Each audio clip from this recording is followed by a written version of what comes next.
لازم تعرف الفرق بين النفس والروح والجسد. الروح من أمر ربنا ولا نعلم عنها شيء غير إنها لما بتفارق الجسم بنموت، والجسد هو الآلة اللي بنستخدمها في رحلتنا في الدنيا، جسمنا. والنفس هي المحرك، الأفكار اللي بتدور جواك. ربنا وصف النفس في سورة الشمس بأنها عارفة الخير والشر، والشاطر في الدنيا هو اللي هيقدر يزكي نفسه. والتزكية عبارة عن حاجتين: تطهير وتنمية.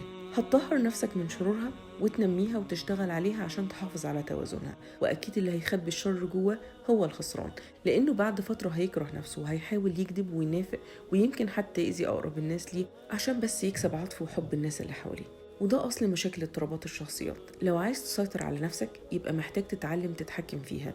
وعشان كده ربنا ادالك شهر رمضان فرصة عظيمة تتعلم تتحكم في نفسك وتسيطر عليها.